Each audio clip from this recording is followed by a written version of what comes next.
Hello and welcome to Reanimated. This is episode 278 of the podcast about all things zombie, undead, wormy, reanimating, rising. My name's Stuart. I'm one of your hosts. Joining me from New York City, is H.A. Conrad. Hello. Hello. You can hear the dulcet tones of, sirens, so I'm in New York. That's that's our reality check. Otherwise, we're doing this on a very carefully coordinated soundstage, piping that in. But no, I don't think we are. I had to close my window because kids are out in the streets playing. Oh, well, there they are. Yeah, now I hear it. There you go. We are... Today we're talking about a movie called Feral, which was on Hulu. I don't know that it ever had a theatrical release. But before we get to that, we're also trying to break a chain of the last three podcasts. I think were about projects that we were not fond of. And so we'll find out how we do on this episode with Feral. We do have a couple things from the news. It was CES, the Consumer Electronics Show this week. And so one of the things that I keep an ear to the ground when it comes to tech gadgets and nerdy stuff. And one of the gadgets that was being highlighted, at least by Wired Magazine, was this project called the Flow from GoSun. And the Flow is a solar water purifier and pump. And this is the sort of thing that, well, both HA and I think, enjoy considering. We've in the past talked about the Life Straw as something that should be in any prepper's kit. Not that we fully endorse prepping, but some of this just feels like good sense. And so this is way more expensive than a Life Straw, but I don't know how many uses a Life Straw has, honestly. Right. After that first, once you start using it, I don't know if it's good for. I mean, I have one. I haven't tried it because I don't want to taint it. Right. I think it's got a pretty long life for the most part, but at some point the filter is not going to work, probably, like anything. So yeah. I think some of the things in this that are kind of interesting is that there's a way to, it seems to be longer lasting, and there's other stuff in this kit, and then there's the solar piece, which is the, if you need power and that kind of thing, which is kind of cool. So yeah. So some of the other stuff that's bundled, the Flow was the thing that got me to this website, GoSun, and then it was the outdoor kitchen bundle that I thought was really cool, like a solar oven, which, as you might expect, uses just not like solar panels, but just like metal reflectors, and cooks things using sunlight, which I think is pretty cool. And then there were a bunch of other things bundled up with that. It was like $1,200 still, nothing to sneeze at. But a lot of your outdoor cooking needs, also like a trestle table with a solar panel built into it, a cooler that runs off of that will keep your cool food cool using also solar power. So obviously they have a shtick. It's solar, but that's cool. So that's the Solar Kitchen Ultimate Prep Kit from GoSun. Yeah, so there was this Indiegogo project, and they're close to their goal, and it looks like they have like a little film synopsis for a project they're doing. And, I do like to see that these kinds of projects move forward. Somebody has an idea, and they get the backing. This is not, in terms of a budget, this is not a huge budget, so I'm just curious to see what they would do with this. So I raise a slight skeptical eyebrow, because they're looking for it's not like an insane amount of money. And I'm not saying that you need a ton of money to make an independent film, but especially with effects and the kind of zombie films that we like, it's helpful to have more of a budget for any horror film, just from an effects and I guess it depends on the cast, but they were only looking to raise like $50,000. Yeah, well, that's what the battery raised. Right.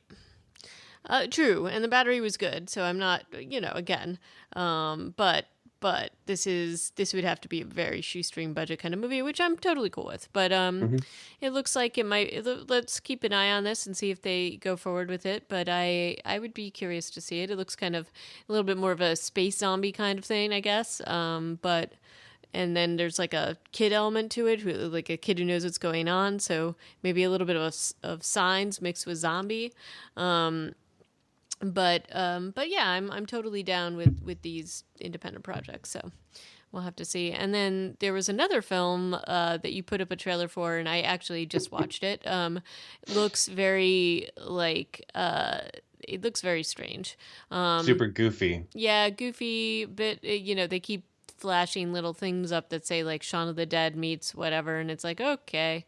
It seems a bit slapstick and ridiculous, but hey, I would probably give it a try. Though I have a feeling that this seems, there's a lot of shots of this where it's like, oh, the bride is a zombie, and like interspersed with like kind of crazy music.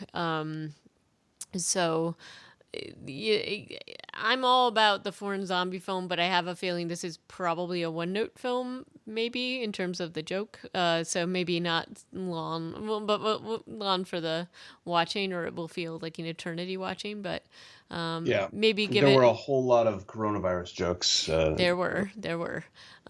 So I don't know, but maybe we'll give it a preview and then decide, because right now, even just watching the trailer was only like, it was like 2.5 minutes long, which is kind of long for a trailer, but it felt like really long to watch it. So we'll have to like maybe reserve this one for the future. Yeah, this one um is releasing in India in February, so who knows when or if it'll even get over here. And so, Zombie Ready is the name of the movie, and well, it's going to be a thing. So maybe we'll check it out. I've also been seeing a lot more hype and a few articles here and there about Army of the Dead. The fact that it's coming to Netflix, I think, has meant that there's more marketing for this than usual. And like Netflix released their slate of a film a week for 2021, and they've already released Outside the Wire with Anthony Mackie, which I'm like halfway through as of yesterday, and that's pretty crazy. Like android soldiers, blah blah blah. I'm pretty pumped about Netflix's whole release, and so the fact that Army of the Dead is being lumped in with that and considered a maybe a flagship of that slate, I think is really exciting. As we talked about last time, there's also an animated series to precede it, or maybe that, I don't know if it'll come out before it or after, but obviously this is a project they're putting a lot of resources into, and that just gives me some warm fuzzies. So still looking forward to that. Yeah, I mean, I'm excited about that. So we'll keep an eye once we have we'll definitely be reviewing that once it comes out. Absolutely. Yeah. But in the meantime, we watched this 2017 film called Feral. There's apparently a 2019 film called the same thing, but a very different thing about some woman living underneath the subway in New York or something. Good Lord. But this is the 2017 film. And it is about an hour and a half long, and it's like, in terms of like trope kind of horror films, it's definitely a lot of tropes. So we'll get Yep. into this, but it does feature somebody who I think he's been in like he's a character actor that's been in quite a few things. Lou, oh, sorry, I'm forgetting the Yeah, last name. it is Lou. What's his name? Lou Temple. Yep, and he's I been mean, we in, we know him most yeah, from The Walking Walking Dead. Dead, where he played prisoner number 3. Oh Yep, God, what was his name? He had a name. Was it Jim? Was it Bill? Axel. Axel. Neither Jim nor Bill. But he just started to become a real character, having a conversation with Carol when he was shot in the head in season Yeah. 3 But he was also, I think, by the governor. At least he yeah, got killed by like a big deal kind of guy. yeah. But he was also in this film called Unstoppable, which was like by Tony Scott. It was with Denzel Washington and Chris Pine, so he's like a character in there. I mean, if you look at his list of credits, he's got quite a few. But He's done a definitely, lot. Yeah. and I would say by far he is the best actor in this entire film. But yeah, so, and then we've got another sort of like I guess I would call her like she's been in some Rob Zombie stuff, I guess. Scout Taylor Compton. And that was the other sort of person. Other people I didn't really recognize as much. But in That's the hero, right? yes, Scout Taylor. such that it is. She plays Alice. Yeah. Alice. So but it's a pretty small cast. There's only 10 people in this, and it is, it's based in the woods. So they're up at, the whole plot point is the usual, like, group of friends goes hiking in the woods, horror ensues. And, they have a cabin site, they have the outdoors stuff.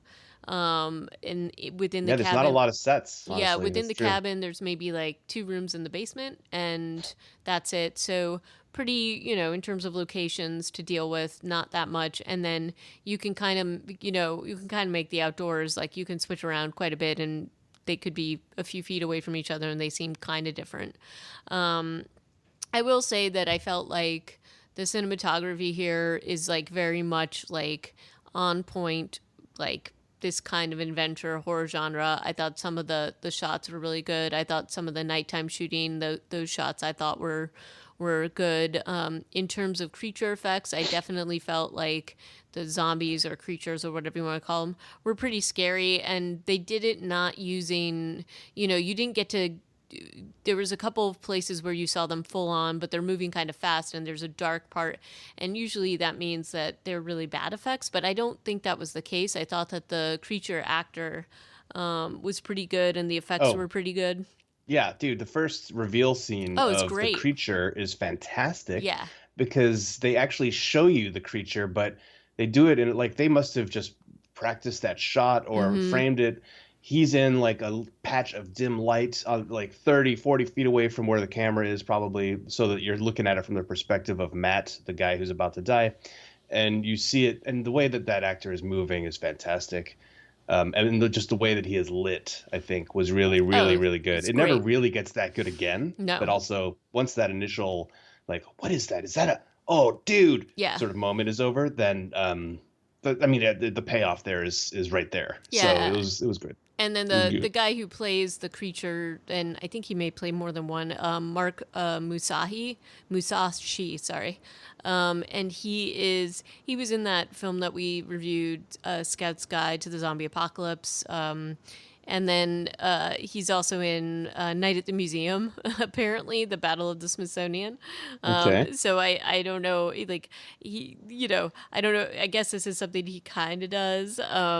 But he's a stunt guy. But I thought and apparently he's in like a Resident Evil thing, and you can like look back into his film credits, and this is the kind of stuff he does. And I would just say his movement is really cool. He looks terrifying. Yeah. And there's another reveal of him, when he's kind of stalking one what I cannot, her name is like, Jules? yeah, when he's stalking Jules, that I thought was pretty good too. But it's, so I felt like that was like a really strong part of this film. Was this the creature, the baddie? I would be curious to know how many of the, because this is a very small cast, Mm-hmm. and I would be curious to know how many of the actors also end up playing Own, their yeah, zombie slash their infected self. Um, Most of them don't have as much of a sprint across the screen as he does, scene yeah, as he does, but they do have like, all right, get up on this dresser, yeah. sort of, and crouch. Like, I wonder if that was the actor who played Jesse doing his own zombie stuff. It may have been because it wasn't like that. It wasn't too much to ask him to do that. Yeah, and then Gina later. Yeah, Versus this main guy who plays the Ben. son Ben, I guess. And he's really, I mean, he's impressive. So clearly, just so good at doing this kind of thing, which I was like, oh, this is pretty good. So can I give you my overall impression based on really, and we're talking about my favorite part of the film. It was the creature Yeah, actor, me too. those movements, those effects. This movie owes a lot, maybe too much, to Guillermo del Toro and The Strain. Yep, a Those bit. the zombies are basically the vampires Yep. from The Strain. They make similar noises. The only thing that they Mm-hmm. don't have is the throat tentacles, but probably Mm-hmm. because that is CG heavy and they couldn't put that in the budget. But also, I don't think they were trying to completely duplicate the Strain's vampires, but they did. Like they Yeah. even like the the symptoms of, oh, your hair's falling out, your teeth are coming out. Yeah, Yep. you're becoming a strain vampire, not or necessarily a or feral. the passage, which is also, Yeah, that too. if the passage vampires slash zombies, whatever you want to call them, had looked like this, it would have been such a better show, and maybe would have gotten actually renewed. I still have hope that somebody will redo that project, but I know that's a long shot. Yeah, it's. But I thought that this was, yeah, definitely owing a lot to the strain here in terms But of the when you, monsters. yeah, and I mean, I think homage is a a good thing. They're clearly scarier for this treatment.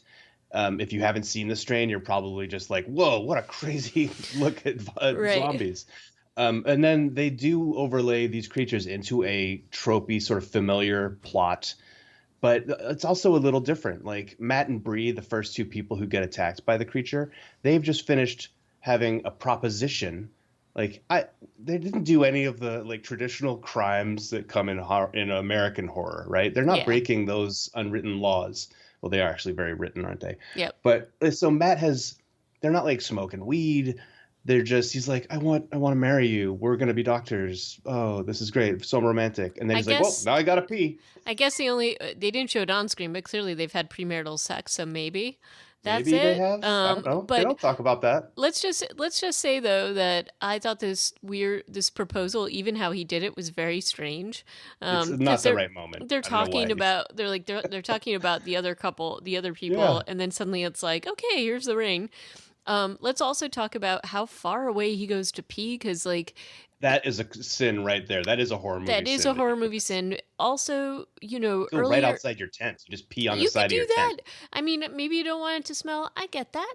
But earlier in the night, they'd been hanging out at the fire and they heard noises. If you think that there's coyote or bear or whatever, I also like that it was sort of a surprise to some of them that there were wild animals in the woods, which appeared to be a surprise, which was like, how is this a surprise? He's like, "Oh City yeah, kids. there's tons of animals out here. Yeah, you're in the woods." But anyway, like he went really far away, like a really far distant from the tents to go take a pee. Far enough that the screams don't even wake anybody else up. Breed is Right. awake and doesn't hear them. Actually, I Right. don't think anybody's asleep. No, nobody's really asleep, but nobody's hearing the screams, so that seems kind of strange. Although once Bree gets attacked, they certainly hear her. So Yeah. that is like, and I also, he gets that's the thing. The lead up to him getting attacked, the tension was great. I feel like the character development in this film is just so lacking, and it could have made it a Uh, better script and better character development.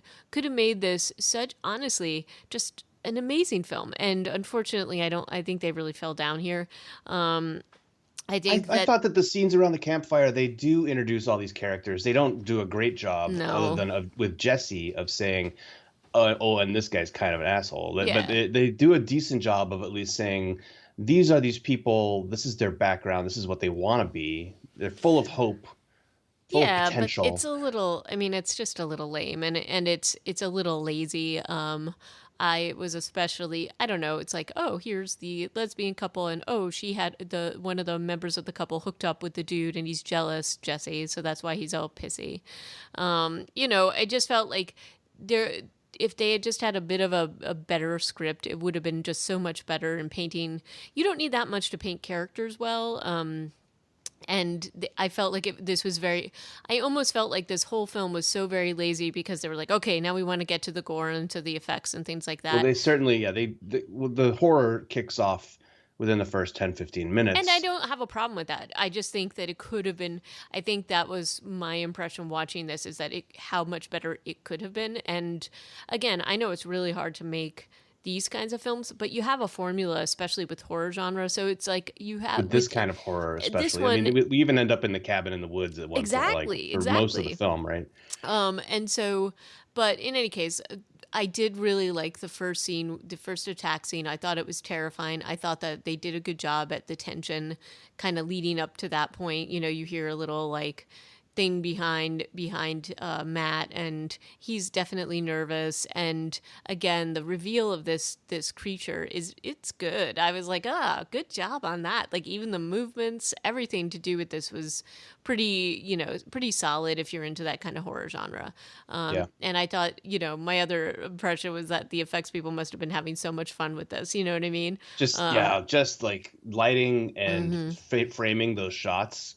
I just felt like a lot of care went into it, and considering they're doing this out in the woods in the middle of the night, Right. I'm sure it was a lot of fun to shoot. Slash, also maybe it was miserable. Who knows? But Right. so But the way that they react, I would say the way that they react to Matt's death and it's pretty Bree's lame. wounding is a little bit odd. Like they all go back to sleep Would you be after going to pulling Bree sleep? into a tent. I don't No, think I'd be nobody's going going to to sleep. sleep. No, nobody's going to sleep. Not to mention, Alice is basically telling her girlfriend Jules to go back and sleep alone in the other Yeah, tent. yeah. And it's I don't think first of all, nobody's sleeping the rest of that night. I don't think. Maybe you might be able to drift off because you're so like exhausted, possibly.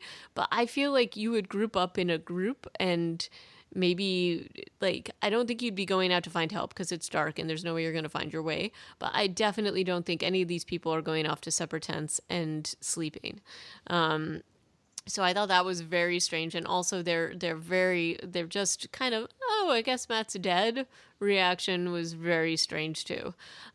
So and you've got a very wounded person. You've got your friend that's wounded. You're worried that is she going to make it through the night? Are you sleeping next to her? Probably not, because you're all, and also these are all doctors or close to doctors, right? So With the exception of Jules, yeah, Jules, they're all right. they're all med students, I guess. Right. So you would think that they would have some sort of, I don't know.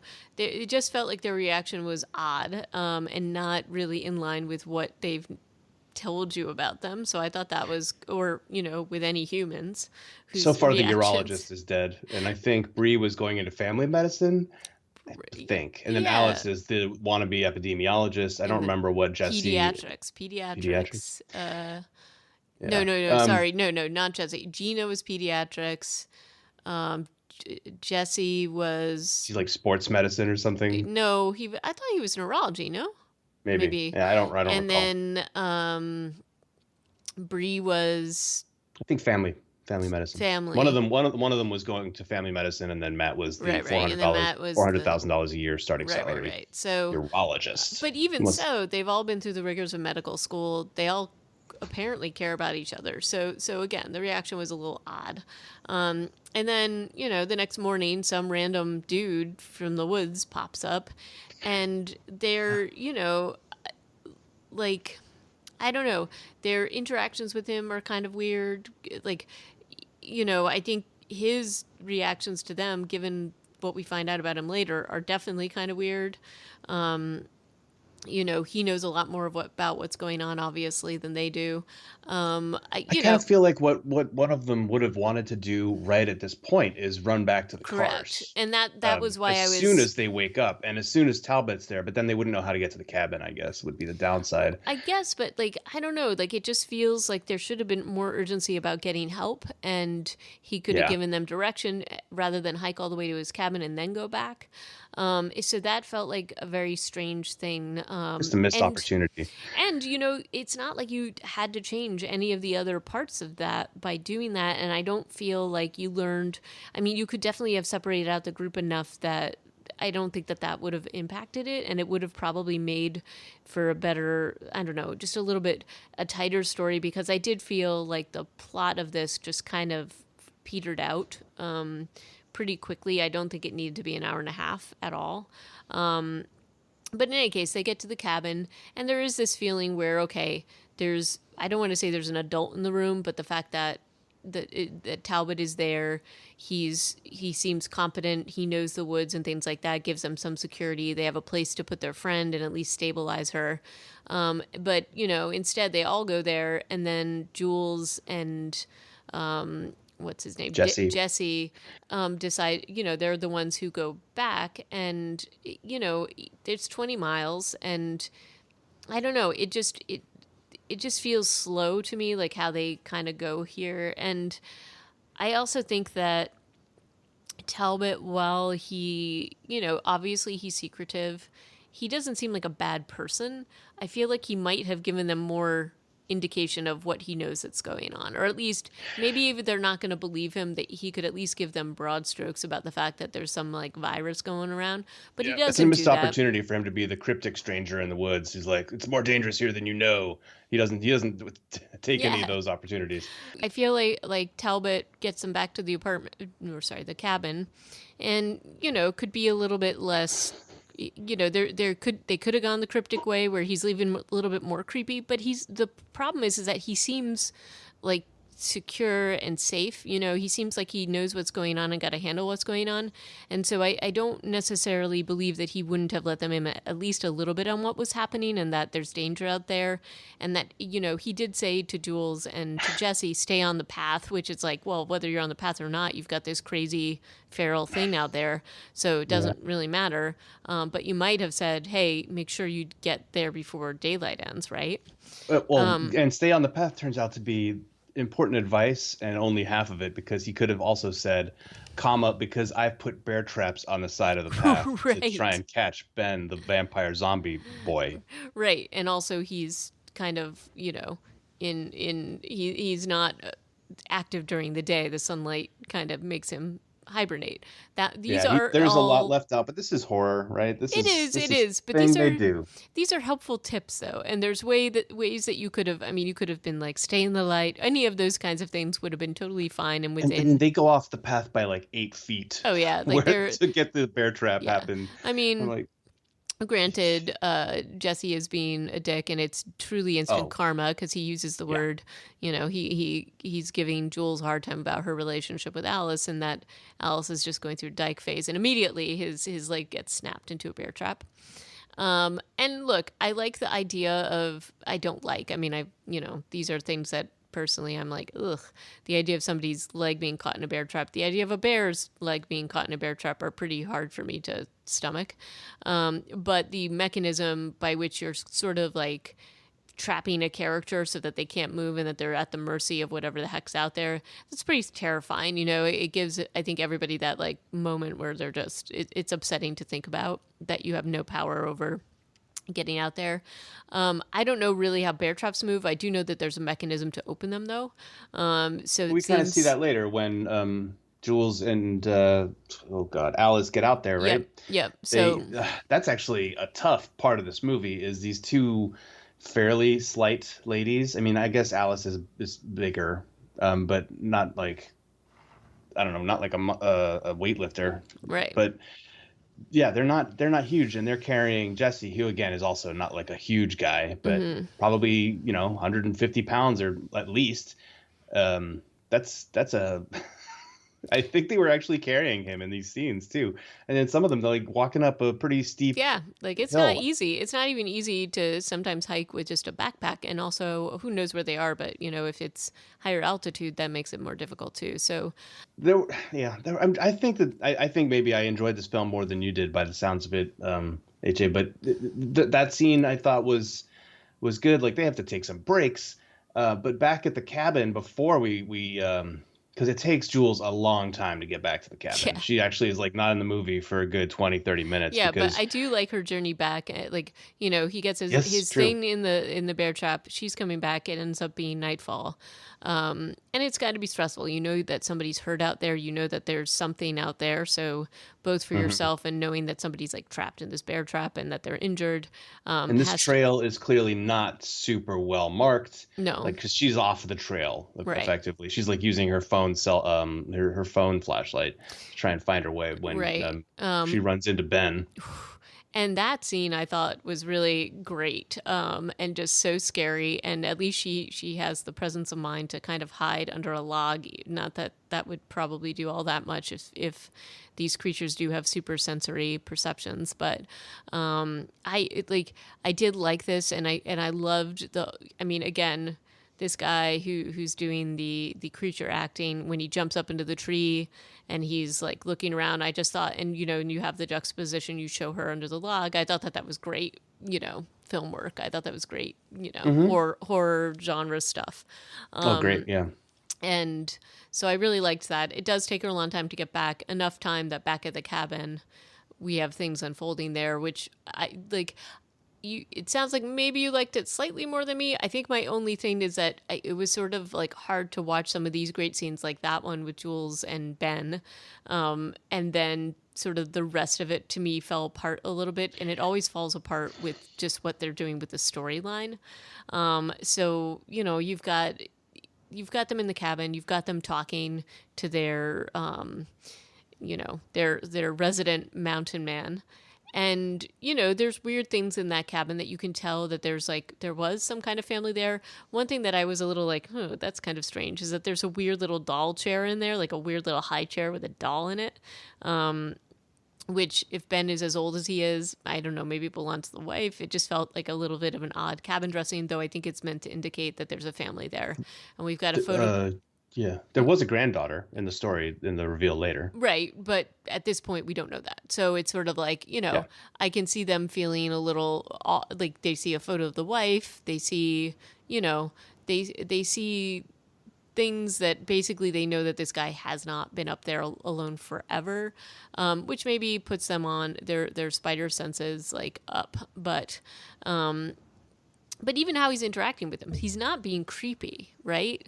Like No, no, fairly he's being a little cryptic, but he's not being like, you're not getting like vibes that he's evil or anything like that. Though apparently I mean, Alice to gets his them. detriment. Because he's not warning them about Right, the great risk and threat to their lives, and the right. fact that Ben is not already kind of like staking out his cabin or trying to break into it, because we see that they can easily break in and out of this cabin later. Yeah. It's a little weird. Like Yep. Ben, you would think, knows about this cabin and the fact that there's meat and that his dad's in there and he could eat him anytime. So it's a little strange that Probably would have done it before, right? Yeah. the cabin doesn't feel like, yeah, the cabin feels like a safe place, but it shouldn't. Right. Yeah. And I And then wish. that night there's the first of two instances where somebody tells Alice, "You go to sleep, I'll keep watch," and And then then they promptly fall falls asleep. asleep, and then Yeah. bad things happen. Yeah. It seems. Which Yeah. which did have me being like, "Oh, Alice, Yeah. you're right not to trust anyone because everybody is terrible." Yeah, they are. And one of the things again, it's like one of these things I'm thinking as watching the film is like, I would have liked to have seen maybe there was like one secure place in the cabin that, he knew he couldn't secure the whole thing, but knew that he could secure this one room or something like that. So that would have been like kind of a cool thing if there was like a safe space in there somehow. Basement ends up, I think the It, basement is a really underutilized safe well, space. that's my, it felt like that would be the obvious thing, that he had secured it, or because he knew enough that Ben would be back. And because he knows so much, he knows more than, and he reveals more and more. And it feels like there should have been other things going on, where he's kind of taking care of that particular issue, but he doesn't. And things, of course, and I know, again, it's a horror film, so you expect these sort of like unforced errors, but for somebody as knowledgeable as he is about everything, it feels like he should have more plans in place, and you want him to, because he seems so competent. So it bothered me that he proved to be, that there was all these sort of big holes in the big plot, so. But in any case, we've got Alice, who said she doesn't trust him for some unknown reason. And again, when she wakes up, she sees him about to inject something into their friend Bree. And of course, that's going to be scary. And again, this is a point where he does try to tell them what's happening. One of the more Eh, sort of. he does and he doesn't. He's super insistent about giving her this injection, which he doesn't want to tell her what it is. Right. He really does not read the room. She has his rifle because, I mean, Right. as far as old cabin in the wood bad guys go, he is super trusting and has left his rifle in the living room. So she has his gun and she's pointing it at him and she's like, "What are you doing? Stay the hell away from her." And he's like, "Oh, I'm doing this whether you like it or not." Right. Like, that is not the response of a man who knows what's about to happen next. So Well, she shoots him. Well, right. And again, the other thing, when I'm talking about unforced errors, why would he have left his gun? Like there just seems these things that just seem kind of silly. I just don't think he ever really. I think he dies a villain in this movie undeservedly. Like Agree. he does do some villainy stuff later, but he shouldn't. I do think that it was a mistake in this movie to make him into the human antagonist. Like Yeah, he I should be all they all should be together on the same team. I felt like that. I felt like a more interesting thing would have been to have one of the other characters turn and be kind of crazy about things, and he's banding with them and he has more knowledge. Like I agree. Like I just felt like he didn't feel like a villain and shouldn't have been a villain because basically, I mean, he did some things out of love because obviously he loved his son and wanted to see if he could cure him. His methods of doing that questionable, but it still felt like maybe it would have been better for him to have banded together with them instead of being this sort of like other force. Like because it didn't feel as if he was evil. And it felt like there was a lot of like misunderstandings. But in this case, Alice, you know, doesn't want her friend injected, understandably so. She shoots him, and then I love how like they're both looking at him on the floor, her and Gina, and she's like, when he wakes up, I'm gonna ask him, and it's like, well, maybe you should have like let him finish his sentence before you shot him, and then suddenly he comes to, and they get a little bit more out of him, and she's supposedly an epidemiologist, and so again, as I was saying, like I felt like a lot of this movie could have been much smoother. There could have been a lot more editing in the script to make this a more interesting film. And it takes them a really long time to get to the point where they're going to take their friend who's mortally wounded down to the basement and sedate her and tie her up because she's got this virus. And I'm not saying Well, that they. it's days from this point That's what I too. Like, mean. Like, yeah, it just but seems that's like. also like, why was he like, I need to sedate this woman when she's clearly got a long way to go left in this virus, right? Like, Yeah, she doesn't turn. She turns after Jesse. She right. turns, I think, no, she's turned before Gina, but she's like one of the last people to turn. Right. And again, that's another thing that I'm like, really, come on, come up with your. You've had your canon here.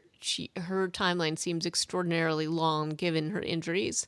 And there are Um, long stretches of the movie where we like nobody's even gone to look at her, look right. in the room where Right. she is. So Yeah. that was one of the things that I just felt could have been done a little bit better, and then you would have been able to move along the story a lot more quickly and in a better way, and focus on some of the other things. But in any case, they get a little bit of a quick thing. But here's the thing, then they hear both Alice and Gina hear this noise outside, and she's like, "Oh, watch him and whatever," and I'm gonna go outside. Yeah, that was super dumb. And you know what? Your friends have been attacked. You already know that. Even if you Hmm. poke your head outside, maybe to see what's out there, and you see a freaking weird human out there, are you going to go out and get closer to it? No, you are not.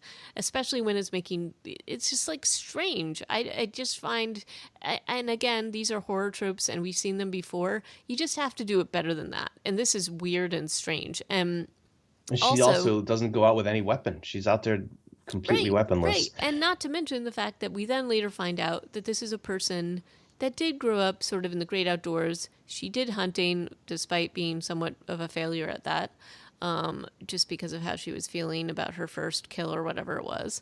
But, you know, this is somebody who has a respect for the outdoors. They set that up from the beginning that, they tease that she's the country girl and that Jules is the city girl.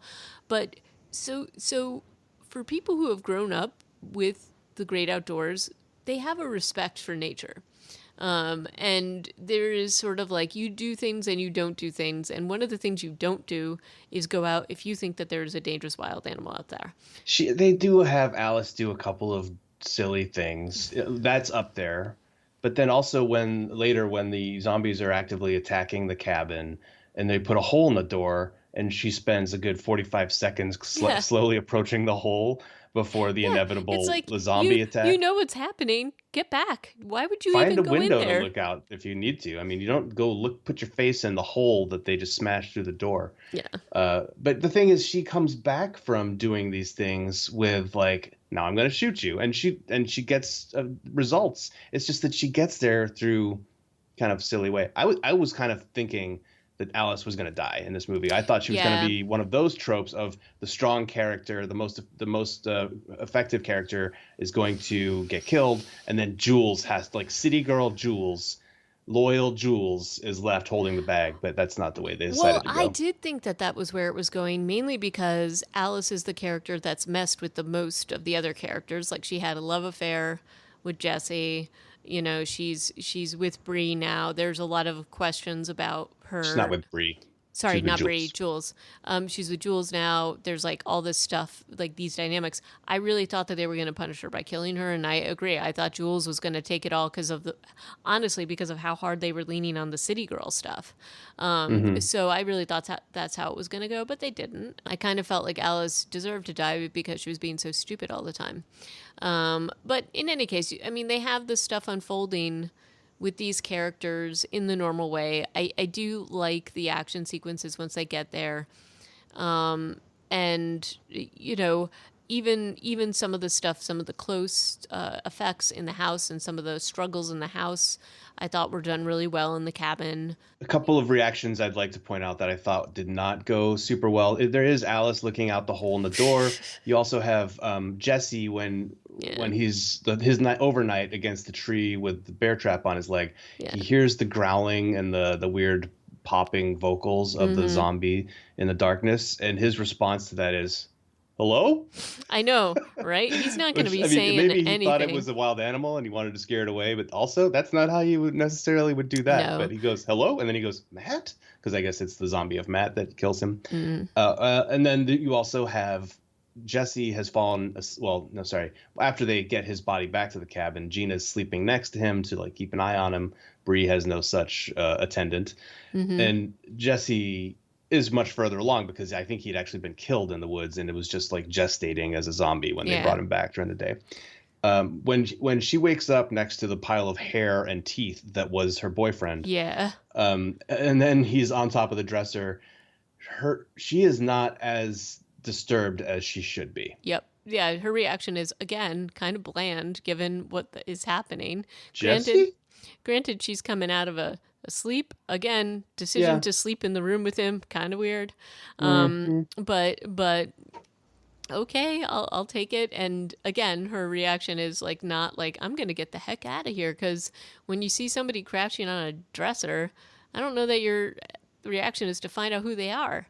I don't Nope. know. Like and again, you know, kind of the way Matt didn't look anything like Matt. So Right. for him even to say Other than Matt, the clothes, like right, that's the only way you I can tell. guess, but in the dark, I don't know.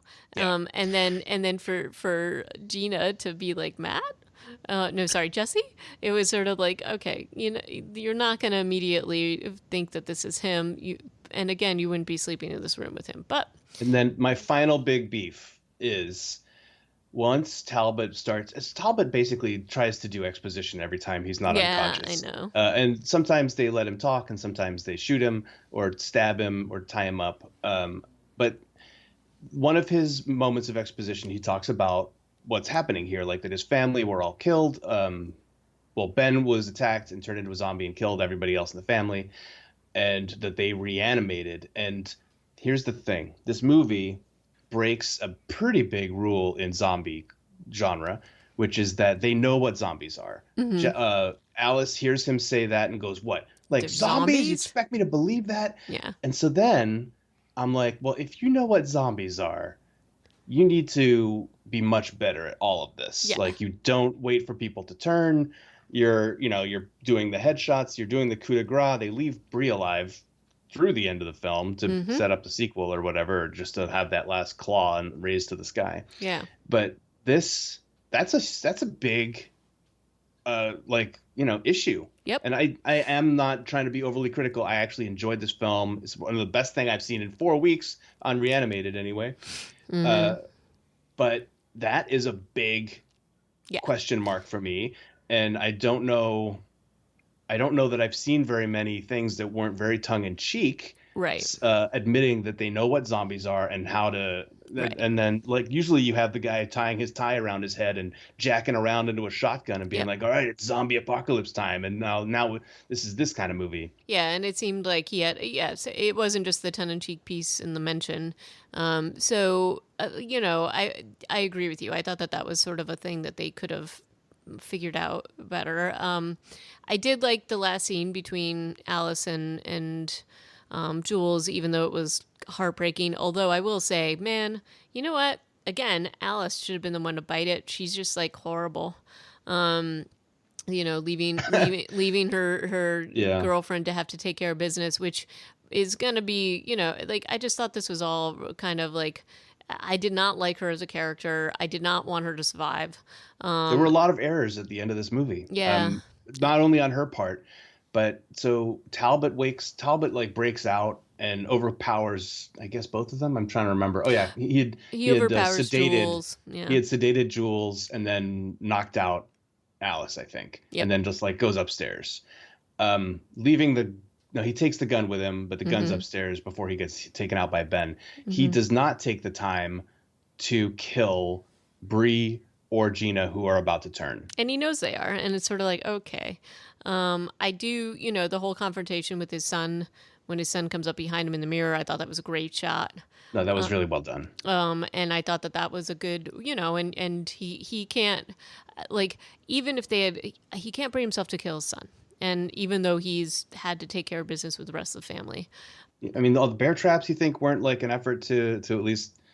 I think he understands that they're a threat to society. He This is does. part of what he describes to Right. Alice. But He's he like, knows, but he can't, even though he knows that, he can't bring himself to. So I felt like a little bit more of a speech about that or something yeah, would have been helpful. But in any case, I do like the last confrontation between him and Ben. I thought that was like really well done. And again, the effects were done. yeah, just the splash of blood on the mirror is always a nice effect. Jules is told by Alice once Ben breaks through the trapdoor, which is quite an effort. Yes. Just run and don't look back, and I'm gonna hold it down here. Yeah, okay. I mean, it's a noble plan. Right. Jules should have, I think, run up to the top of the stairs and grabbed the gun, Right. and then helped Alice Right. finish this. Although instead, I mean, who knew that Talbot would have turned this fast and come after them? But Yeah. But either way, I think it ends in a way that is acceptable. Although I agree with you that I think Alice should have died and Jules should have been the survivor. correct. I did like the one line though that about the Girl Scouts that where Jules says, "I'm from Brooklyn. There's no Girl Scouts," which is not true. It was just kind of funny. And again, that's where I thought like with the two of them, I felt like Jules should have been the one to walk out triumphant. But you There's no can't. triumphant walking out of this one. It's just like, No. how are you going to explain yourself to the authorities when you Right. go back to your car and then find a gas station or whatever? And everybody's You're dead. covered in blood, and you're going to lead them back to the cabin and be like, so it's a feral virus and there's zombies here. Also, yeah, well, Bree is still alive. Right. And who knows if they're strong enough to break out of handcuffs chained Right. to a metal bed. I Well- think the idea is that they are. I guess that they are, but I mean, because Ben did escape, so you have to assume that maybe they are. But and again, I think you're right that they were trying to set it up for a sequel. But I enjoyed this as well. And again, my criticisms are not; they're more like how much better this film could have been. I mean, this could have been an amazing film if they had just done a little bit more with the script and the editing and like this. I felt like the actors were all, they're fine for a horror film. I especially liked Talbot as a character, but again, just a couple little twists in the plot would have made this such a strong zombie film because they have all the elements. And again, I enjoyed it. I think that people who are fans of the genre will enjoy this. Just get a little frustrated with the points that we've talked about, but again, the effects, some of the camera work, really, really a good job. And I did try to look and see what the budget for this film was, and I did not see it. Did you happen to see it? I haven't tried looking for it, but it doesn't. I mean, the fact that those things that we talked about, like very few locations, very small cast, the fact that they're shooting so much of it at night means I assume that they need like more special equipment. I assume. I'm not a cinematographer, but that does feel like it would pump up the price. And the creature effects are good. Like Yeah. they're not using darkness to hide the fact that they have shitty creature effects. Because when we see Gina inside and Gina's wounds, poor Yeah. Gina, when she gets whacked across the face, I know. like she's already dying. You guys, you didn't have to do that to her. The poor woman. I know. But yeah, they're clearly they're not skimping on where it's important, which is for a movie like this, creature effects are important. Right. And the director of this film is Mark Yun. The cinematography was Christos Bitsakos, and the screenplay was by Mark Yun and Adam Fraser. But again, cinematography wise, I thought this guy was like really, really good. He was just like, I thought given what they were doing, and it looks like, I mean, he's got some pretty decent screen credits like Magnolia and, I don't know what role. I think he did like producing and stuff like that versus cinematography, but I thought he was really, his shots were excellent. And I would, I guess, watch a sequel of this, I suppose. I don't think you would. No, I would, like, I did enjoy it. I don't want to be like I didn't. I just wanted it to be better, and it had that potential basically. So that was kind of it. But curious to hear what other people think. So if you have thoughts, please send us an email, reanimatedpodcast@gmail.com, or tweet at us, reanimatedpcast, or you can leave a note on the site, reanimatedpodcast.com. We may have to take a break next week because of my work schedule, but hopefully we'll be back the following week. And you wanted to review something, Stuart, I think you had in the notes? Yeah, that film, we've spoken about it. The kid stuck in an elevator in a zombie apocalypse. It's on Amazon Prime. I think it's called Deadlocked. Okay, sure. Why not? So next time we will take a look at Deadlocked and see if we like it as much as we liked this one. But I agree with you. I think this is one of the better films we've seen in a while. And that is embarrassing to admit because it also has a 35 on Rotten Tomatoes. I know, but I feel like some of the people, I read the reviews, I get where they were coming from, and some of their critiques were mine too, were similar to what I said. But I don't think that you can just totally pan this film, given what we've been talking about, and if you are a true fan of horror. So, I feel like it deserves a little bit higher, especially when you look at what the reviews were for some of the other films that we've watched recently, and they had much higher ratings on Rotten Tomatoes. So maybe you just can't, you have to take that with a slight grain of salt, I would say. But in any case, thank you very much for listening, and until next time, ciao. All right, thanks, and bye. Bye.